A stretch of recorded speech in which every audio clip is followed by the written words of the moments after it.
আসসালামু আলাইকুম, কেমন আছেন আপনারা সবাই?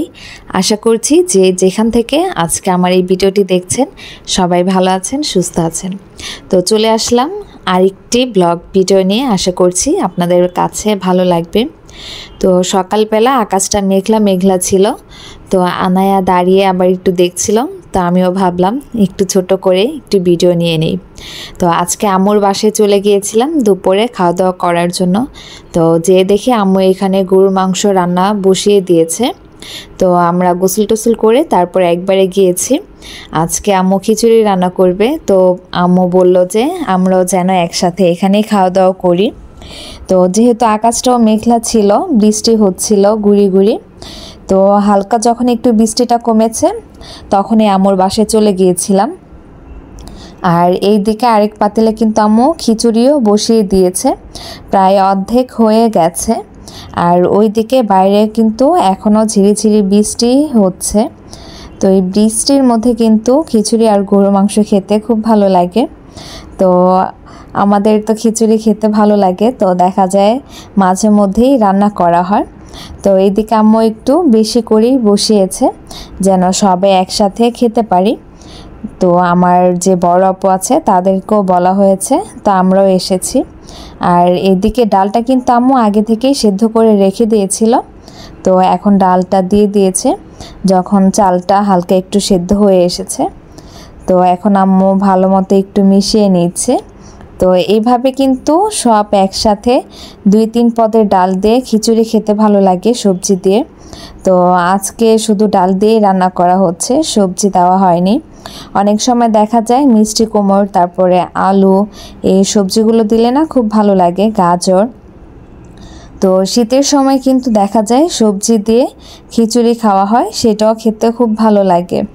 তো অনেকেই আছে যারা খিচুড়ি খেতে অনেক পছন্দ করে, তো তাদের মতনই আমরা একজন, আমরাও খিচুড়ি খেতে খুব পছন্দ করি। তো এইদিকে একটু নাড়াচাড়া দিয়ে নিচ্ছে, পাতিলের চাইতে চামচটাই কিন্তু সবচেয়ে বড়। তো আম্মু এটা নামিয়েছে দেওয়ার জন্য, নাড়াচাড়া করার জন্য যেন একটু সুবিধা হয়। দেখা যায় খুরচুন দিয়ে নাড়াচাড়া করতে একটু প্রবলেম হয়ে যায় বেশি খিচুড়ি হলে।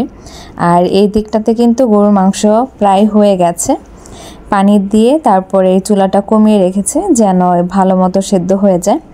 আর প্রায় কিন্তু রান্না শেষের দিকেই গরুর মাংসটা। তো গরুর মাংস দিয়ে খিচুড়ি খেতে কিন্তু বেশ ভালো লাগে। আর এই মেঘলা দিনে বাইরে বৃষ্টির শব্দ আর ভেতরে খিচুড়ি, খুব ভালো লাগছিল দিনটা। আর আমার ভিডিওটি যারা এই পর্যন্ত দেখছেন, আমি আশা করব তাদের কাছে যেন আমার ভিডিওর মধ্যে একটি লাইক করে দেয়। আর যদি আমার ভিডিও আপনাদের কাছে ভালো লেগে থাকে তাহলে প্লিজ আমার চ্যানেলটিকে সাবস্ক্রাইব করে আমার পাশেই থাকবেন। আশা করছি আপনাদের কাছে ভালো লাগবে আমার ভিডিওগুলো। তো এইদিকে আবার গরুর মাংস একটু লবণ দেখা হচ্ছিল যে সব কিছু ঠিকঠাক আছে কি না। তো আমরা সবাই একসাথে যখন হই তখন কিন্তু খুব ভালো লাগে। আর পরিবারের সবাই একসাথে কোনো কিছু করাটার একটা আনন্দই অন্যরকম হয়ে যায়। আর মার বাসা কাছে থাকার কারণে কিন্তু প্রায় সময় দেখা যায় আম্মুর বাসায় চলে আসা হয়ে যায়। তো আম্মু ডাক দিয়ে নিয়ে নেয়। আর এই দিকটাতে দেখুন গুড়ি গুড়ি কিন্তু বৃষ্টি হয়ে গেছে, ছাদটা এখনও ভেজা আছে। তো এই বৃষ্টির মধ্যে কিন্তু ভালো লাগে। আর ইদানিং একটু একটানা বৃষ্টি হওয়ার কারণে অনেক সময় দেখা যায় বের হতে একটু প্রবলেম হয়ে যায়। তো ঘরে থাকলে কিন্তু ভালোই লাগে, কিন্তু বের হতে ভালো লাগে না। তো আম্মু আবার এইদিকে খিচুড়ির একটু লবণটা আমাকে টেস্ট করাছিল যে লবণ ঠিক আছে কিনা সব কিছু। তো একটু খেয়ে দেখছিলাম, তো হালকা একটু লবণ প্রয়োজন হবে মনে হচ্ছিল। তো আম্মু এখানে আরেকটু লবণ দিয়ে দিচ্ছে। তো এইভাবে কিন্তু ঘন করে খিচুড়ি খেতে খুব ভালো লাগে আমাদের সবার কাছেই। তো রান্না বান্না শেষ, তো আমরা খেতে বসে গেলাম। তো আপু আর আসেনি, রাতে আসবে বলেছে। তো আমরা সবাই এখানে বসে গেলাম খাওয়ার জন্য। তো আম্মু আবার সব কিছু বেড়ে দিচ্ছিল। তো সবাই একসাথে বসে খেতে কিন্তু ভালোই লাগে। আর যদি হয় পরিবারের সবাই, তাহলে তো কোনো কথাই নেই। তো সব খাবারগুলো কিন্তু আলহামদুলিল্লাহ ভালো হয়েছিল। আর খিচুড়িটা অনেক দিন পরে আবার একটু খেলাম, তো ভালো লাগলো। অনেক দিন পরে কোনো কিছু খেতে কিন্তু ভালোই লাগে। তো দুপুরবেলা আমার হাজব্যান্ডকে খুব মনে করছিলাম, উনি আবার এরকম একটু ঘন খিচুড়ি খেতে খুব পছন্দ করে। তো এই নরম খিচুড়ির মধ্যে কিন্তু আরেকটা হয় একটু বেশি নরম। তো আজকের খিচুড়িটা কিন্তু খুব ঘন হয়েছিল। তো ওনার সাথে একটু ফোনে কথা বললাম, উনি কাজে ছিল, তো রাতে খাবে এসে। তো ওনাকে দেখাচ্ছিলাম যে ওনার পছন্দ মতো খিচুড়ি হয়েছে, ঘন টাইপের। তো উনি ঘন খিচুড়ি আবার খেতে পছন্দ করে। আর আমার প্লেটেই মনে হচ্ছে যে সব তেজপাতা পড়ে গিয়েছে, তো এগুলো নিয়ে একটু হাসাহাসি করছিলাম। আর খিচুড়িটা এত গরম থাকার কারণে আমি ধরতেই পারছিলাম না, প্রচণ্ড গরম ছিল, হাত দিয়ে ধরা যাচ্ছিল না। তো দেখতেই পাচ্ছেন কতগুলো তেজপাতা পড়েছে আমার প্লেটে। তো কে আছে যারা খেতে বসলে তাদের প্লেটে হয়তো বা ময় মশলা একটু বেশিই পড়ে যায়। তো মাঝে মধ্যে কিন্তু আমার প্লেটে এরকম হয়, একটু ময় মশলা বেশি পড়ে যায়।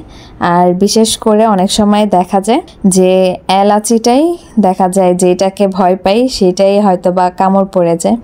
কথায় আছে না যে যেটা থেকে দূরে থাকে সেটাই কিন্তু তার ভাগ্যে চলে আসে। তো এরকমই একটা কিছু। তো এলাচি খুব ভয় পাই। তো দেখা যায় অনেক সময় এলাচিটাই মুখে পড়ে যায়, তখন গন্ধে পুরো মুখটাই নষ্ট হয়ে যায় খাবারের টেস্ট। তো যাই হোক, খেতে বসে গেলাম। তো এত গরম ছিল যে আমি ধরতেই পারছিলাম না, গরমের জন্য একটু যে টেস্ট করে দেখব সেটাও পারছি না, এত গরম ছিল। তো যাই হোক, দিনটি খুব সুন্দর কাটছিল, পরিবারের সবার সাথেই ভালো লাগছিল। তো সবাই একসাথে হলে কিন্তু অনেক ভালো লাগে। তো আমরা খাচ্ছি আর আমাদের সাথে যে বড় মেহমান আছে সে খাবে না, সেটা তো আর হতে পারে না। তো পাশে কিন্তু একটি বড় মেহমান প্লেট নিয়ে বসে গেছে। তো সে খেতে পারুক বা না পারুক, তারও কিন্তু দখল আছে। তো আমার মেয়েকে একটি প্লেটের মধ্যে একটু খিচুড়ি দিয়ে বসিয়ে দিয়েছিলাম। তো অনেক সময় দেখা যায় বাচ্চারা খাক বা না খাক, তারা কিন্তু একটা প্লেট দখল করেই নেয় সব জায়গায়। তো এই হিসেবে আবার ভালো, দেখা যায় একটা প্লেটের মধ্যে কিছু দিয়ে দিলে ওইটাই নাড়াচাড়া করে, না খেতে পারলো কিন্তু বসে থাকে, ওইটা নিয়েই ব্যস্ত থাকে। তো এই ফাঁকে আমরা আবার একটু সুন্দর করে খেতে পারি। তো বাচ্চারা কিন্তু দুষ্টামি করলে বা কোলে আসার জন্য বিরক্ত করলে কিন্তু খাওয়া যায় না। তো অনেক সময় দেখা যায় দুষ্টামি করলে এইভাবে একটা প্লেট দিয়ে বসিয়ে দিই, তো ওইটাই নিয়েই খেলতে থাকে, নাড়াচাড়া করে সব কিছু মেখে ফেলে। তো যাই হোক, খিচুড়িটা কিন্তু আলহামদুলিল্লাহ খেতে অনেক ভালো হয়েছিল। আর একসাথে খাওয়ার আনন্দটাই অন্যরকম। আর বেশি ভালো লাগতো যদি সবাই দুপুরবেলা একসাথে হতে পারতাম। তো রাতে আপুরা ভাইয়ারা এসেছিল আর আমার হাজবেন্ডের জন্য নিয়ে গিয়েছিলাম। তো অনেক কথাই বললাম, যদি কোথাও কোনো ভুল হয়ে থাকে তাহলে অবশ্যই ক্ষমা সুন্দর দৃষ্টিতে দেখবেন। তো ভালো থাকবেন সবাই, আজকে এই পর্যন্তই। আসসালামু আলাইকুম।